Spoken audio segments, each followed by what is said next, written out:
مومنین کامیاب ہو گئے, فلاح پا گئے. کیسے کامیاب ہوئے یہ آگے آ رہا ہے. الذین هم فی صلاتہم خاشعون, یہ وہ لوگ ہیں جو اپنی نمازوں میں خشوع پیدا کرتے ہیں. سب سے پہلے ایمان لانے کے بعد اپنی نماز کو ٹھیک کرنے کی ضرورت ہے. خشوع پیدا کریں. آج جب نماز ٹھیک کرنے کی طرف جاتے ہیں تو اختلافی مسائل کے جھگڑوں میں پڑے جاتے ہیں کہ رفع الیدین کے ساتھ پڑھیں کہ بغیر رفع الیدین کے پڑھیں, ہاتھ باندھ کے پڑھیں کہ ہاتھ چھوڑ کے پڑھیں. صحابہ کرام میں یہ تمام قسم کی نمازیں موجود تھیں.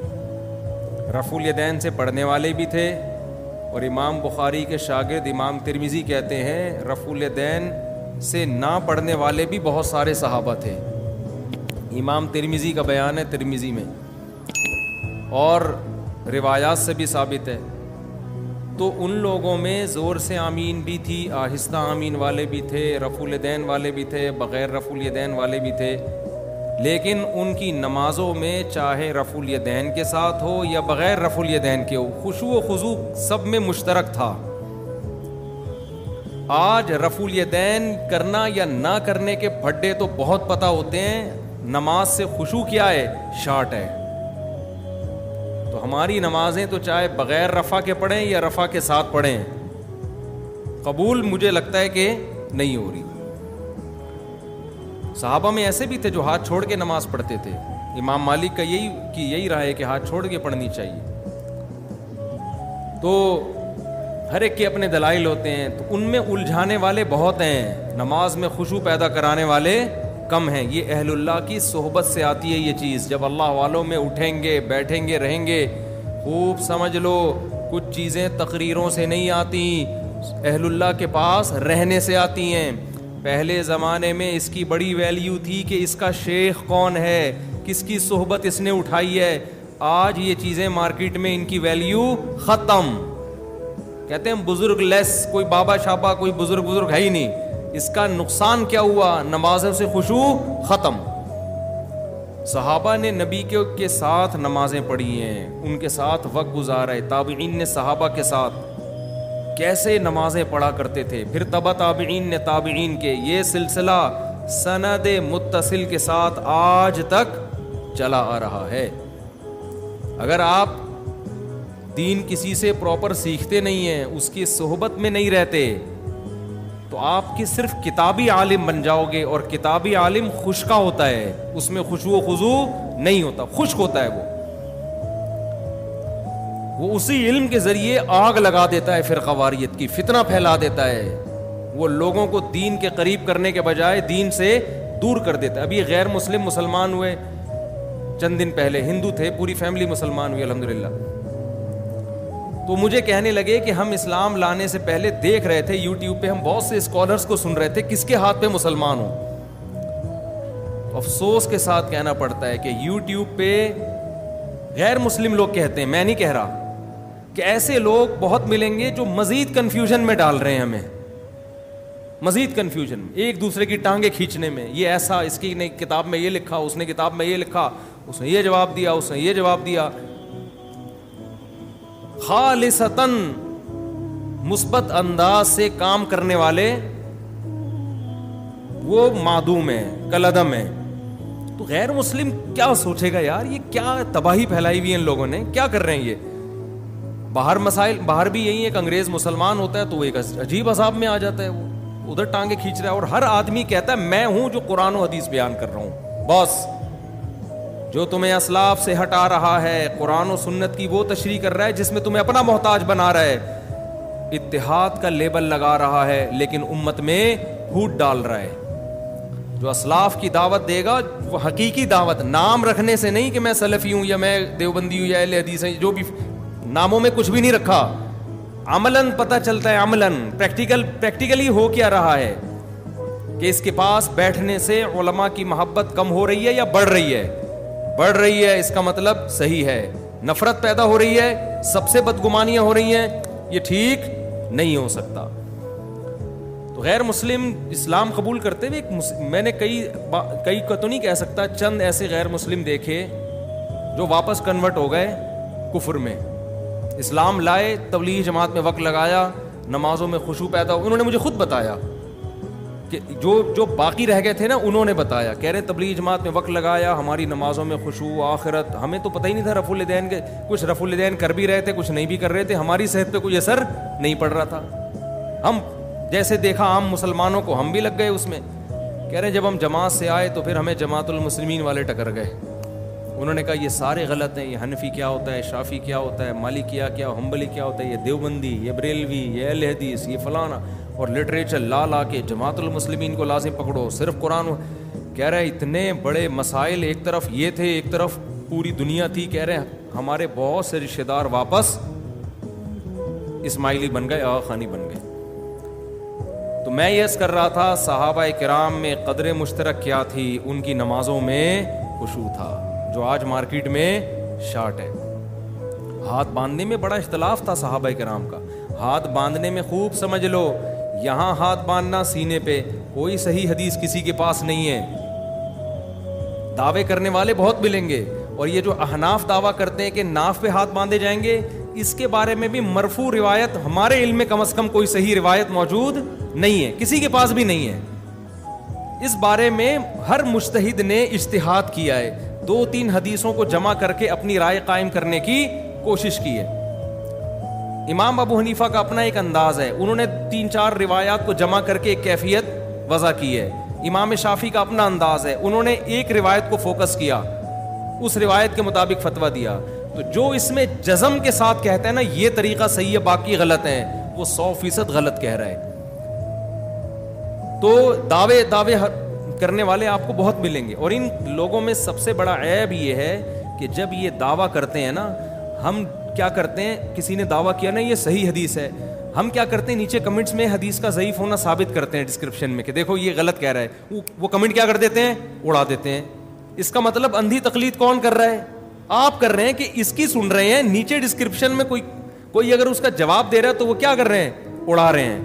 تو یہ سب باتیں ہوتی ہیں کہ ہم لوگوں کو کسی کا مقلد نہیں بناتے, ہم ڈائریکٹ قرآن حدیث کی بات کرتے ہیں, صرف باتیں ہیں. حقیقت میں یہ لوگوں کو اپنا مقلد بنا رہے ہوتے ہیں کہ صرف ہماری سنو. کہتے یہ ہیں کہ سب کی سنو, لیکن عمل کیا ہے, کسی کی مت سنو. ورنہ آپ جو ڈسکرپشن میں جب ہم یا کمنٹس میں جب کوئی لنک دیا جاتا ہے اس کے جواب کا تو اڑاتے کیوں ہو. تو میں آپ کو یہ بار بار یہ باتیں اس لیے بتاتا ہوں کہ اس زمانے میں دین کے نام پہ چورن بیچنے والے مارکیٹ میں بہت ہیں. تو قرآن کیا بیان کر رہا ہے اس کو فوکس کرو. الذین هم فی صلاتہم خاشعون, فرمایا اہل ایمان اپنی نمازوں میں خشوع پیدا کرتے ہیں.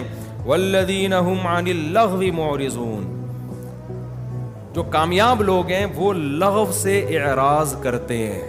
لغو کا کیا مطلب, وہ باتیں جن کا نہ دین کا کوئی فائدہ اور نہ آخرت. ٹائم ویسٹنگ, لغو میں ٹائم ویسٹنگ بھی داخل ہے, وہ موضوعات بھی داخل ہیں جن کا ہم سے قیامت کے دن سوال نہیں ہوگا, وہ امت کے لیے اہم نہیں ہے.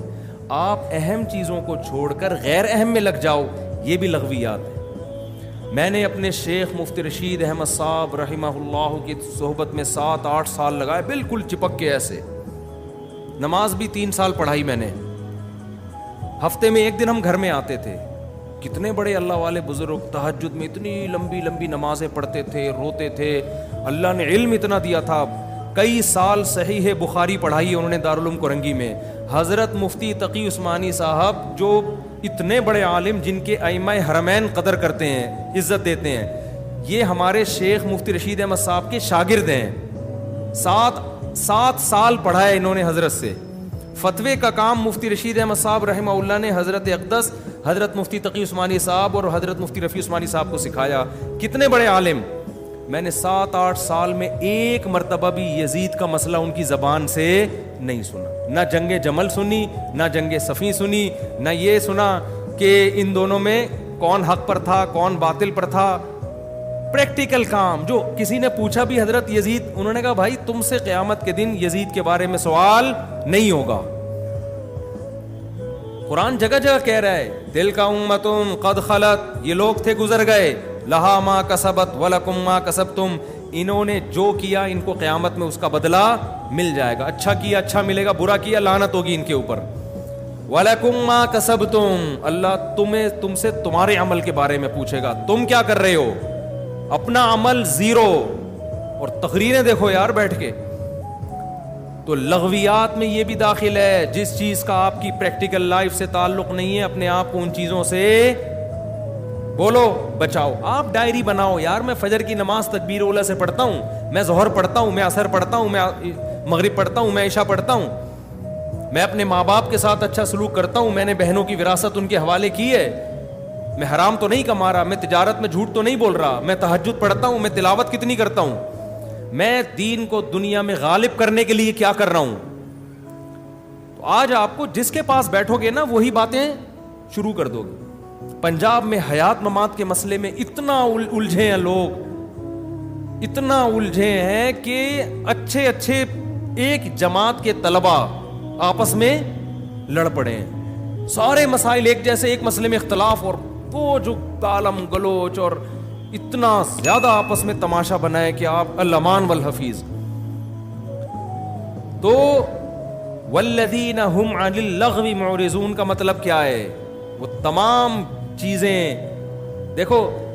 ایک اہم بات کر کے میں اس آیت کو سمجھاتا ہوں, پھر انشاءاللہ کھوپڑی میں بیٹھے گی. ہے اپنی زندگی سے جو غیر اہم چیزیں ہیں, جو غیر امپورٹنٹ ہیں, اس کو کیا کر دو, بولو نا یار, نکال دو.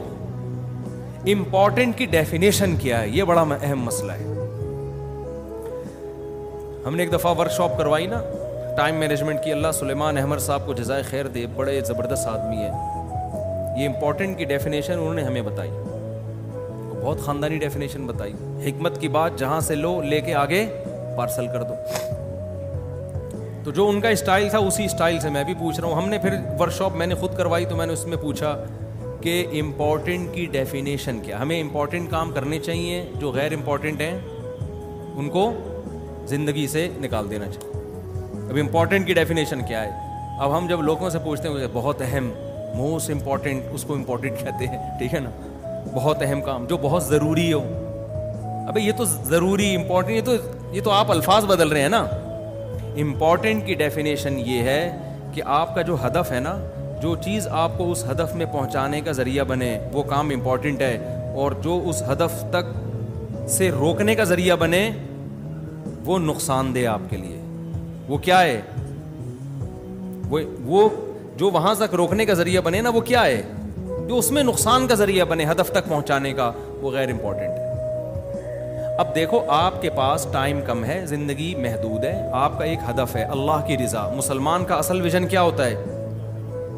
اللہ کی رضا, جنت ہے. اس ویژن کو حاصل کرنے کے لیے چھوٹے چھوٹے ویژن بنانے پڑتے ہیں. جنت تک پہنچنے کے بہت سے طریقے ہیں نا. بھائی ایک آدمی صبح پڑھا ہوا ہے, اسکول نہیں جا رہا. کیوں نہیں جا رہا؟ بھائی میرا ہدف ہے اللہ کو راضی کرنا, میرا ہدف تعلیم ہے ہی نہیں, میں اسکول نہیں جاؤں گا.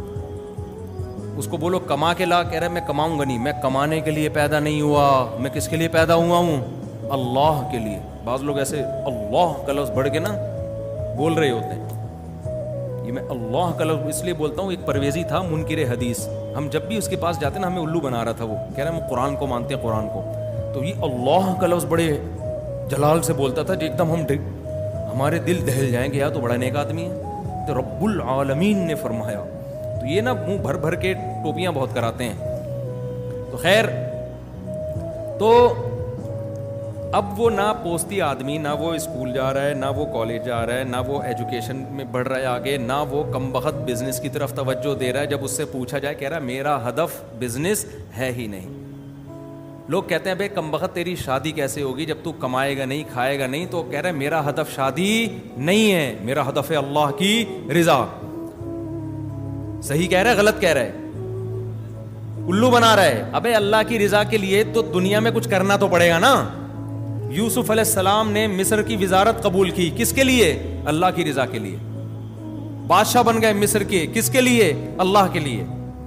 تو اللہ کی رضا کے لیے جتنا دنیا میں آپ آگے جا سکتے ہو, کیونکہ جو آدمی دنیا میں جتنے اونچے مقام پہ جاتا ہے اتنی بڑی معاشرے میں وہ تبدیلی لا سکتا ہے. تو آپ نہیں جائیں گے, برے لوگ آگے چلے جائیں گے. تو کمپٹیشن ہے.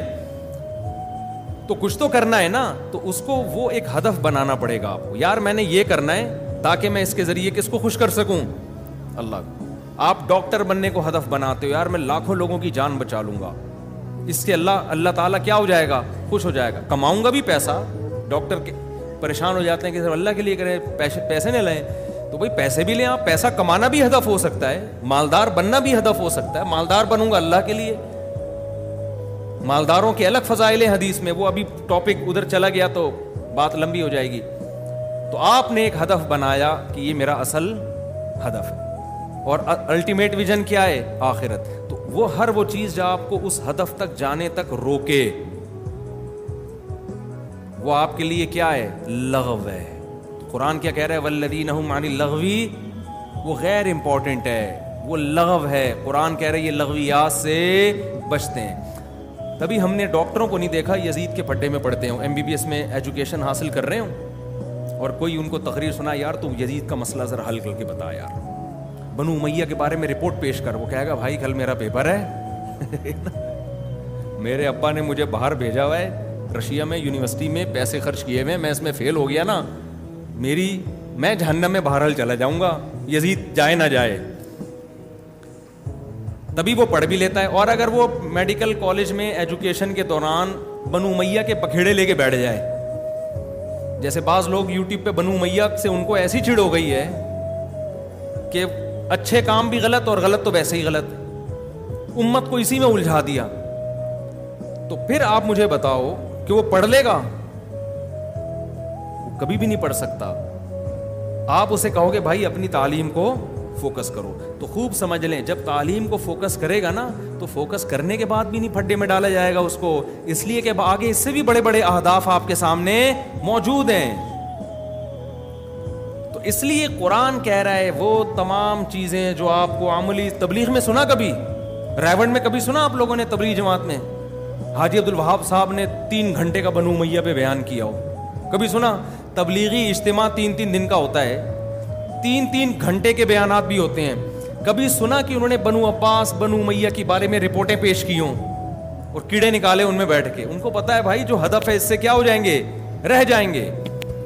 دل کا امت قد خلت لہا ما کسبت, لوگ تھے جو چلے گئے, انہوں نے وہ جو کمایا تھا ان کو مل گیا, جو نیکیاں کی تھی اس کا بدلہ, جو برائیاں کی اس کا بدلہ. ایک مثال دے کے بس آگے چلتا ہوں. فرعون نے موسیٰ علیہ السلام سے پوچھا, موسیٰ علیہ السلام نے کہا توحید پر ایمان لے کر آ. فرعون نے کہا فما بال القرون الاولیٰ, اے موسیٰ میرے باپ دادے کا کیا ہوگا جو ہمارے گزر گئے, وہ تو سارے مشرک تھے. اب موسیٰ علیہ السلام اگر کہہ دیتے جہنم میں جائیں گے سارے کے سارے, تو بحث کا رخ کیا ہو جاتا, چینج. فرعون کہتا دیکھو تم سب کے باپ دادوں کو کیا کہہ رہے ہیں, جہنمی. لوگ طیش میں آتے. اب اللہ کے بارے میں ڈیبیٹ ختم ہوتی اور ایک نئی ڈیبیٹ شروع. اب پہلے ان کو ثابت کرو کہ یہ جنتی ہیں کہ جہنمی, مناظرے کا رخ ہی کیا ہو جاتا, چینج. موسیٰ علیہ السلام نے دیکھا کہ یہ ایک لغو بات بیچ میں لے کر آ گیا ہے, اگر میں اس کی باتوں میں پڑ گیا نا تو جو اللہ نے مجھے ہدف دے کے بھیجا ہے اس ہدف سے میں پیچھے رہ جاؤں گا. حضرت موسیٰ نے کیا جواب دیا, علمھا عند ربی فی کتاب, وہ کہاں جائیں گے اللہ کو پتہ ہے. بھائی کتنا زبردست جواب دیا, علمھا عند ربی فی کتاب, اللہ نے کے پاس کتاب میں سب کے نام ایڈریس لکھے ہوئے, کس کس نے کہاں جانا ہے. لا یضل ربی, میرا رب کبھی غلطی نہیں کرتا کہ بھیجنا جنت میں تھا اور بھیج کہاں دے, جہنم میں. جان کر بھی ایسی غلطی نہیں کرتا. ولا ینسا, اور بھولتا بھی نہیں ہے کہ بھیجنا جنت الفردوس میں تھا, بھولے سے کہاں بھیج دیا, جہنم میں. تو اے فرعون اللہ کو پتہ ہے کون کہاں جائے گا. الذی جعل لکم الارض مہدا, میں اس خدا کی دعوت دے رہا ہوں جس نے زمین کو تمہارے لیے بچھونا بنایا. دیکھو حضرت موسیٰ نے بات کیسے پلٹ دی کہ نہیں پلٹ دی, اور پھر اللہ کی بڑائی بیان کرنا شروع کر دی. اس لیے کہ فرعون کو سب سے زیادہ تکلیف یہ ہو رہی تھی کہ میرے محل میں میرے علاوہ کسی اور کی کبریائی کیوں بیان ہو رہی ہے. اور موسیٰ علیہ السلام کو جو مشن دیا گیا تھا وہ یہ کہ آپ نے فرعون کے محل میں وہ کام کرنا ہے جو آج تک کسی نے نہیں کیا. وہ کام کیا ہے, اس کے محل میں, اس کے سامنے, اس کے درباریوں کی موجودگی میں خدا کا انٹروڈکشن کروانا ہے. آپ کے پاس ٹائم کم ہے, جتنا اللہ کی حمد و ثنا کر سکتے ہیں آپ وہ حمد و ثنا کریں. تبھی تو فرعون جوش میں آ کے کہنے لگا ان رسولکم الذی ارسل الیکم لمجنون، لوگوں تمہیں جس کو اللہ نے پیغمبر بنا کے بھیجا ہے نا وہ دیوانے ہیں معاذ اللہ. میں پوچھتا کیا ہوں، جواب کیا دیتے ہیں یہ، صحیح ہے نا، میں پوچھتا کچھ اور ہوں اور جواب کچھ اور دیتے ہیں. تو دیوانے نہیں تھے، بڑے عقل مند تھے، انہیں پتا تھا اس کے سوالات کے جواب دینے پر آ گیا تو میں اپنے ہدف سے دور رہ جاؤں گا. تو یوٹیوب پہ جو بھی اٹھ کے مکھنچو چیلنج کر دینا اور آپ جا کے اس کے جوابوں میں لگے ہوئے ہو، ہر فضول سے فضول آدمی کو لفٹ کرا رہے ہو اور آپ ہر اس کے لوگ آ رہے ہوتے ہیں اس کا جواب دو اس کا جواب دو. میں نے کہا اعتراضات دنیا میں قیامت تک کبھی بھی ختم نہیں ہوں گے، تو ہوتے رہیں گے. آپ اپنے ہدف کو فوکس کرو، آپ کا ہدف کیا ہے. تو اس لیے قرآن کہہ رہا ہے والذین هم عن اللغو، ایمان والوں کی علامت ہے وہ لغو سے اپنے آپ کو دور رکھتے ہیں، بچاتے ہیں. آگے قرآن کہہ رہا ہے والذین هم للزکاۃ فاعلون، زکاتیں ادا کرتے ہیں، صدقات و خیرات کرتے ہیں. ڈائری جب ہم بنائیں گے نا اس میں اپنے گناہوں کی لسٹ، اس میں یہ بھی لکھیں گے ہم ہر مہینے صدقہ کتنا دیتے ہیں، اللہ کے لیے کتنا نکالتے ہیں. آگے قرآن کہہ رہا ہے بہت اہم والذین هم لفروجہم حافظون، اپنی شرمگاہوں کی حفاظت کرتے ہیں. اللہ نے مرد کے دل میں عورت کی شہوت، عورت کے دل میں مرد کی رغبت، تو قرآن کہہ رہا ہے یہ رغبت الا علی ازواجہم، اپنی بیویوں کے علاوہ کسی اور کی طرف مائل نہیں ہوتی، کہیں اور استعمال نہیں ہوتی. اس میں ہینڈ پریکٹس بھی آ گئی، اس میں بد نظری بھی آ گئی، اس میں انٹرنیٹ پہ فحش فلمیں دیکھنا بھی آ گیا، اس میں زنا بھی آ گیا، اس میں لڑکوں سے بدفعلی بھی آ گئی. تمام کے تمام راستوں کو اللہ نے حرام قرار دے دیا. قرآن کہہ رہا ہے فَمَنِ ابْتَغَىٰ، دو باتیں بیان کی، فرمایا جو اپنی بیویوں کے ذریعے اپنی خواہش پوری کرتے ہیں فَإِنَّهُمْ غَيْرُ مَلُومِينَ، یہ قابل ملامت نہیں ہے. اور آگے قرآن کہہ رہا ہے فَمَنِ ابْتَغَىٰ وَرَاءَ ذَلِكَ، جو بیویوں کے علاوہ کوئی اور راستہ اختیار کریں گے فَأُولَٰئِكَ هُمُ الْعَادُونَ، یہ لوگ اللہ کی حدود کو توڑنے والے ہیں. اب معاملہ ہو رہا ہے الٹا، بیویوں کے ذریعے کوئی خواہش پوری کرنا چاہے قابل ملامت ہے. ایک نوجوان بالغ ہوا، اپنے خرچے پہ کہہ رہے ابا میں شادی کرنا چاہتا ہوں، میرے اندر ڈیزائرز پیدا ہو گئی ہیں، تو ملامت ہوگی کہ نہیں ہوگی؟ ابے تو پاگل ہو گیا ہے، اس عمر میں شادی کر رہا ہے، تیرا دماغ خراب ہو گیا ہے. قرآن کہہ رہا ہے اس کے اندر خواہش پیدا ہو گئی ہے تو کس طرح پوری کرو؟ بولتے کیوں نہیں؟ اب چپ، نکاح کرو اور اس سے پوری کرو، اس کے حقوق ادا کرو اور اس سے خواہش پوری کرو. اللہ کہہ رہا ہے اگر یہ بندہ ایسا کرتا ہے فَإِنَّهُمْ غَيْرُ مَلُومِينَ، اس کو ملامت کرنا جائز نہیں، یہ قابل ملامت ہے. سب سے پہلے ابا ملامت کرتے ہیں اس کو، اس کے بعد اماں ملامت کرتی ہیں، پھر نانا، پھر ماموں، پھر چاچے، پھر محلہ، پھر پوری دنیا پوری دنیا. اور قرآن کہہ رہا ہے اگر بیوی کے علاوہ کوئی اور راستہ اختیار کیا تو نوجوان کیا کرتے ہیں؟ ہینڈ پریکٹس کا راستہ اختیار کرتے ہیں، جب شادی نہیں ہوتی فحش فلمیں دیکھنا شروع کر دیتے ہیں، لڑکوں کی طرف مائل ہوتے ہیں. قرآن کہہ رہے یہ قابل ملامت ہیں، یہ خدا کی حدود کو توڑ رہے ہیں، لیکن ان کو قابل ملامت نہیں سمجھا. کہہ رہے مجبور ہے بھائی، ینگ جنریشن، ڈاکٹر بھی آج کل اپریشیٹ کر رہے ہو بھائی ایک آدمی کی شادی نہیں ہو رہی، وائف نہیں ہے، وہ بیچارہ کیا کرے، کوئی مسئلہ نہیں، بچے ہیں. یہ فضول قسم کی باتیں، میں اور آپ متاثر ہو سکتے ہیں، اللہ ان سے متاثر نہیں ہوتا، سمجھتے ہو. اور اس آیت کے تحت علماء نے لکھا ہے کہ اگر کوئی زیادہ بیویاں رکھتا ہے نا، 4 بیویاں رکھتا ہے حقوق ادا کرنے کے لیے، اور اس کی نیت صرف خواہش پوری کرنی ہے، لیکن خواہش برائے خواہش نہیں بلکہ حقوق بھی ادا کرے گا، ان کے جو حقوق ہیں، نیت اس کی صرف یہی ہے کہ اپنی خواہشات کے لیے، بلکہ میں اس کو عام زبان میں کو مزے کے لیے شادی کر رہا ہے، وہ مزے کے لیے کر رہا ہے، لیکن صرف مزے برائے مزے نہیں، نیت یہ ہے کہ میں ان کے حقوق بھی پورے کروں گا، ان میں برابری بھی کروں گا، لیکن نیت صرف مزے کے لیے ہے. علماء نے لکھا ہے اس آیت کی روشنی میں، آج کے علماء نے نہیں، 1000 سال پہلے کے علماء نے، کہ اگر اس کو کوئی تانا دیتا ہے نا تو اس پہ کفر کا خطرہ ہے، کہ قرآن کہہ رہا ہے کہ یہ قابل ملامت نہیں ہے اور تم اس کو کیا کر رہے ہو؟ ملامت کر رہے ہو، کتنی ساری آیت کا انکار کر رہے ہو. تو اللہ نے ایک باؤنڈری کھینچ دی ہے کہ کون سے مزے حرام ہیں اور کون سے مزے حلال ہیں. تو آج لوگوں کو اس پہ بھی تکلیف ہوتی ہے کہ ایک آدمی نے اتنی سال کا تھا، اتنی عمر کی لڑکی سے صرف مزے کے لیے کیوں شادی کر لی. لڑکی کو اس پہ اعتراض ہونا چاہیے، اس کے ابا کو ہونا چاہیے، بالکل بجا ہے. اگر ان کو اعتراض ہو رہا ہے کیوں کر رہے ہو, نہ کریں وہ. لیکن اگر وہ کر رہے ہیں, کسی تیسرے کو اگر اعتراض ہو رہا ہے تو یہ اعتراض اس کی علامت ہے کہ اس کو اس پہ اعتراض نہیں ہو رہا, اس سے کیوں شادی ہو رہی ہے, اس کو اعتراض اس پہ ہو رہا ہے کہ مجھ سے کیوں نہیں کی. یہ اسی کی علامت ہے, اس کے علاوہ کسی اور کی علامت نہیں. تو اس کو شریعت نے حق دیا ہے کہ بھائی آپ کم عمر ہو, جوان ہو, آپ سے ایک بڑی عمر کا آدمی نکاح کر رہا ہے تو آپ نہ کرو. آپ کیوں کر رہی ہے اس سے شادی بھائی, اس کو تو مشورہ یہی دیا جائے گا. لیکن کوئی مصلحت ہے تو وہ جانے, یہ ان کا آپس کا مسئلہ ہے. ان کو مسئلہ ہو نہیں رہا, مسئلہ کس کو ہو رہا ہے, پڑوسیوں کو ہو رہا ہے. پھر یہ ٹیکنیکل, یہ مینوفیکچرنگ فالٹ ہے میرے بھائی. ایسے آدمی کی ریپیئرنگ نہیں ہو سکتی, اس کو کھول کے دوبارہ جوڑنا پڑے گا. صحیح. تو قرآن کہہ رہا ہے والذین هم لأمان, لیکن کیا مزوں کے لیے نہ کرو. میں تو کہہ رہا ہوں جائز ہے, لیکن کرو سنت پوری کرنے کے لیے. تبھی ہم لوگوں کو مشورہ دیتے ہیں بھائی بہتر یہی کہ بیوہ سے کرو, طلاق یافتہ سے کرو. میں جائز کی بات الگ ہے, مستحب اور ترغیب کی بات ایک الگ ہے. تو نیت تو یہی ہونی چاہیے, سنت پوری کرنی ہے. کس نبی نے پہلی شادی 40 سالہ بیوہ سے کی ہے تو کرو یہ. لیکن اگر کوئی کر رہا ہے, اگر دیکھو ہم لوگوں کہتے ہیں سادہ کھانا کھاؤ, چٹورے بننا کوئی اچھا کام نہیں ہے. ہر وقت جا کے ٹھیک ہے آپ نلی نہاری بھی کھا لی, دہلی کی نہاری بھی کھا لی, اب کبھی دال چاول بھی کھا لو سادے یار. ہر وقت ہی پیزے برگر میں لگا رہتا ہے. لیکن حرام تو نہیں کہیں گے نا, وہ کہے گا اپنے خرچے سے کھا رہا ہوں نا, میں نہاری کھاؤں, اس میں نلی ڈالوں, اس میں دیسی گھی کا تڑکا لگاؤں, جو بھی کروں مولوی صاحب اپنے خرچے پہ کر رہا ہوں, آپ کو کیا مسئلہ ہے.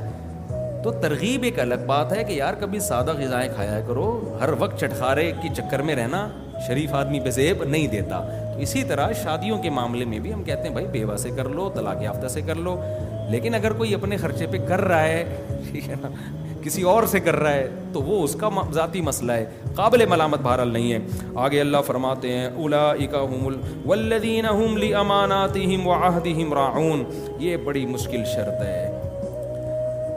یہ باقی تینوں علامتیں مسلمانوں میں کسی حد تک پائی جاتی ہیں. یہ والی جو شرط ہے نا, جس میں اللہ نے کہا کہ اہل ایمان کی یہ شرط ہے, یہ ہوگی تو کامیابی ملے گی ورنہ نہیں. وہ کیا ہے, لِأَمَانَاتِهِمْ وَعَهْدِهِمْ رَاعُونَ. امانتوں میں اور عہد میں خیال کرتے ہیں, پورا کرتے ہیں, زبان کے پکے. ایگریمنٹ کر لیا, اس سے 1 انچ پیچھے نہیں ہٹتے. امانت کا کیا مطلب ہے, جب آپ پر اعتماد کر کے کوئی کام یا کوئی چیز آپ کو سونپی گئی تو دینے والا مطمئن ہوتا ہے کہ یہ مسلم ہے, یہ اس میں خیانت نہیں کرے گا. اس میں بہت ساری چیزیں آ گئیں. آپ دفتر میں جاب کرتے ہیں, وہ ٹائم آپ کے پاس کیا ہے, امانت ہے, کمپنی نے امانت دی ہے, اور ایگریمنٹ بھی ہے کہ ہمیں اتنا ٹائم دو, اتنا کام کرو, اس کے بدلے میں اتنی تنخواہ. اگر آپ ایگریمنٹ پورا نہیں کر رہے, کام میں ڈنڈی مار رہے ہو, جیسے کہ پاکستانی ڈنڈی مارتے ہیں 99.9%. ہمارے جو دوست امریکہ UK وغیرہ چلے گئے نا, وہاں انہوں نے ملازم رکھے, اور یہاں بھی ان کے دکانیں ملازم, کہہ رہے ہیں زمین آسمان کا فرق ہے. انگریز کو جب جاب دو تنخواہ بھی پوری لیتا ہے, عام طور پہ 100% نہیں, وہاں بھی بڑے بڑے 2 نمبر پڑے ہیں, لیکن میجورٹی. چائنا والوں کے علاوہ کی بات کر رہا ہوں میں, انگریزوں کی بات کر رہا ہوں. چائنیز تو اللہ تعالیٰ ہدایت دے. چائنیز کے تو ایسے ایسے واقعات ہیں. ایک صاحب نے کہا میں نے لیپ ٹاپ منگوایا, ڈبے میں لیپ ٹاپ دے کے چلا گیا, کھولا تو مٹھائی کا ڈبہ تھا خالی اندر, پتہ نہیں کیا تھا وہ. چائنیز کے علاوہ کی بات کر رہا ہوں میں. تو کہہ رہے انگریز ملازم رکھو نا, کام بھرپور طریقے سے کرتے ہیں. اور کہہ رہے یہاں ہم دفتروں میں دیکھتے ہیں صبح 9 بجے کا ٹائم ہے, پہنچے گا 10 بجے, 11 بجے تک باتیں کرتا رہے گا بیٹھ کے نا, درازیں کھول کھول کے چیک کرتا رہے گا. ٹھیک ہے, اس میں کیا ہے, پین کہاں ہے, 1 گھنٹہ اس میں لگے گا. 12 بجے بھوک لگنے لگے گی اس کو, تو اب کام تھوڑا سا 2-4 کچھ چیزیں یہاں سے وہاں رکھ دی, وہاں سے اٹھا کے یہاں. اب اس کو بھوک لگے گی, کھانے کی فکر میں 1 گھنٹہ لگا دے گا. کھانا کھائے گا تو ٹون ہو جائے گا دماغ اس کا. اس کے بعد اس کو پان گٹکا چاہیے, چائے چاہیے. سارا دن ملازموں کا اسی طرح گزرتا ہے. تنخواہ لینے کے لیے سر پہ کھڑے ہوئے ہوتے ہیں, اور تنخواہ بڑھانے کے لیے بھی سر پہ کھڑے ہوئے ہوتے ہیں. سر اتنے سال سے میں جاب کر رہا ہوں, ابھی تک صرف 1 کروڑ روپے دے رہے ہیں آپ مجھے. ٹھیک ہے, یہ ایک آدمی کی رپورٹ ہوتی نا تو ہم کہتے غلط ہو سکتی ہے. جو بھی جاتا ہے نا باہر, اس کی نظر میں اپنی قوم کا امیج بہت خراب ہو جاتا ہے. جس کو کام, اور ہمیں خود تجربہ ہے, ہم دوسروں کو کیا شکایت کریں. آپ ایڈوانس میں کسی ٹھیکیدار کو پیسے پکڑا دو, یار یہ بلڈنگ بنا دے, میرا گھر بنا دے, یہ ایڈوانس میں پیسے, میں بہت اچھا ہوں, پیسے پہلے دیتا ہوں. تمہارا وہ گھر اگر امام مہدی کے آنے سے پہلے بنا کے دکھا دینا, میرا نام بدل دینا. وہ نہیں بنائے گا کیونکہ پیسے اس کو پہلے مل چکے ہیں. اتنا ترسائے گا نا, بنائے گا کیسے؟ جب بہت پولیس لے کے پہنچ جاؤ گے نا, اگلے دن ایک نلکا لے کے آ رہا ہوگا فٹ کرنے, واش روم کے لیے نلکا پہنچ چکا ہے. اس کے بعد ایک سریے کا گچھا آ رہا ہوگا. پھر 6 مہینے بعد آپ دیکھو گے کہیں سے ٹریکٹر وریکٹر کے کچھ چلنے کی, ایسے ترسات رہا. تبھی یہاں لوگ کبھی بھی ایڈوانس میں پیسے نہیں دیتے, اور یہ حماقت کرنی بھی نہیں چاہیے. ایک صاحب سعودی عرب سے بزنس یہاں شفٹ کر رہے تھے, انہوں نے مجھے بتایا میں نے ڈیفینس میں ہوٹل بنانا تھا, ایڈوانس میں پیسے دے دیے. کہہ رہے ہیں, میں نے کہا یار جب میں ایڈوانس پہ دوں گا تو میرا کام سب سے پہلے ہوگا. کہہ رہے ہیں وہ دن اور آج کا دن. تو قرآن تو کیا کہہ رہا ہے, والذی, دیکھو جو آپ کو ایڈوانس پیسے دے دے اس کا کام سب سے پہلے کرو. کہ اس نے مجھے پہلے پیسے دیے, بھائی اس کے تو ہم نے اپنے بزرگوں کو, علماء کو دیکھا ہے, اللہ کی قسم کسی سے پیسے لینے کی اتنی فکر نہیں ہوتی تھی جتنی اس کا پیسہ دینے کی, کہ ہماری موت واقع نہ ہو جائے, ہم مر نہ جائیں اس کے پیمنٹ سے پہلے. تو ہر بیوی کے مال پہ کبھی بھی نظر نہ رکھا کرو. عورت کو اپنے باپ سے وراثت میں کیا مل رہا ہے, بھائی سے کیا مل رہا ہے, یہ اس کا ہیڈ ایک ہے. بھائی آپ کا جو بیوی سے ایگریمنٹ ہوا ہے وہ یہ ہوا ہے کہ یہ آپ کی مرضی کے بغیر گھر سے نہیں نکلے گی, آپ کی مرضی کے بغیر کسی کو گھر میں نہیں آنے دے گی, آپ کے مال میں خیانت نہیں کرے گی, آپ کے بچوں کو پالے گی, اور آپ کا ایگریمنٹ کیا ہوا ہے, اس کا خرچہ کس کے ذمے ہے, آپ کے. اب آپ کو اس کے کیا غرض کہ اس کی جیب میں کتنے پیسے ہیں, اس کے پرس میں کتنے پیسے ہیں. پیسے ہوں نہ ہوں آپ کے لیے کیا ہے, برابر ہے, آپ کے لیے برابر ہے. بھائی آپ کو کیا کرنا ہے, یہ بھی ایگریمنٹ کی خلاف ورزی ہے. اس پہ پڑے ہوئے یار تمہارے ہیں کتنے, تو تمہیں کیا بھائی, گھر کا آٹا دال تو تمہارے ذمہ ہے نا, اس کو وہ اس کے ہیں یا نہیں ہے, تمہیں کیا لینا دینا. شوہر اچھا ہو تو عورت خود ہی بتا دے, شوہر اچھا ہو تو عورت خود ہی بتا دے, اس کی مرضی ہے. لیکن نظر نہ, ہم نے عزت دار لوگ ہمیشہ یہی دیکھے ہیں, اپنی جیب بس, دوسرے کی جیب میں کیا ہے انہیں کوئی غرض نہیں. بہت سے لوگ اپنی آمدن بتاتے ہوئے ڈرتے ہیں دوستوں کو, ان کو پتا ہے یار اس کی جیب نظر ہماری پینٹ پہ پڑ جائے گی, اب اس کو بتا دیا نا ماہانہ اتنا کماتا. اپنی تعریفیں نہیں کرنی چاہیے, لیکن بہت دفعہ کر چکا ہوں, ایک اور کر لیتا ہوں. آپ کہیں گے یہ کہہ کے نا اپنی کرنی نہیں چاہیے, کرتے رہتے ہیں بیٹھ کے روزانہ. اب انسان اپنے عیب کبھی بھی نہیں بیان کرتا, تو کبھی کوئی تعریف کر رہا ہو تو بہت زیادہ خوش فہمی میں نہیں آنا چاہیے کہ حضرت پتہ نہیں کتنے نیک ہوں گے. ظاہر ہے جو میرے اندر عیب ہے وہ تھوڑی بیان کروں گا میں, جائز بھی نہیں ہے. تو صرف خوبیاں بیان کرتا ہوں میں تاکہ موٹیویشن ملے آپ لوگوں کو. مجھے بڑے بڑے سیٹھ لوگ آ کے بتا دیتے ہیں کہ میں ماہانہ اتنا کماتا ہوں. کیوں بتا دیتے ہیں, ان کو پتا ہے مفتی صاحب چندہ نہیں مانگیں گے. ٹھیک ہے نا, مفتی صاحب چندہ نہیں مانگیں گے, اور مجھے بتا رہے ہوتے ہیں کہ ہم آپ کو بتا رہے ہیں, ورنہ کئی تھوڑے دن ساتھ رہنے کے بعد ان کو اندازہ ہوتا ہے, ایسا نہیں ہوتا. اور کہتے ہیں ہم بہت سے لوگوں سے, داڑھی والوں سے ڈرتے ہیں, ان کو بتاتے نہیں ہیں, ہمیں ڈر ہی ہوتا ہے کہ چندہ مانگیں گے اور ہمارے پاس منع کرنے کا آپشن نہیں ہوگا. اس لیے کہ اگر ہم نے منع کیا تو کہیں گے یار کماتے اتنے ہو اور مسجد میں ایک ڈھکن نہیں لگا سکتے ٹینکی کا.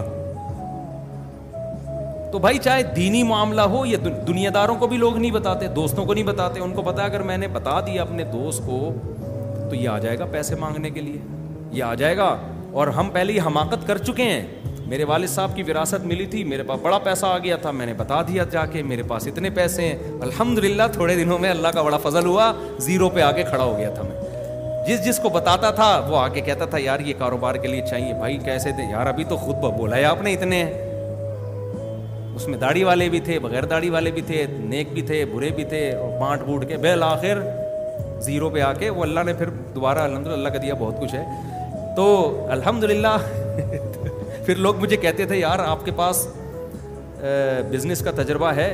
میں نے کہا بھائی الحمدللہ پہلے تجربہ نہیں تھا, پیسے تھے, اب تجربہ بہت ہے, پیسے نہیں ہیں.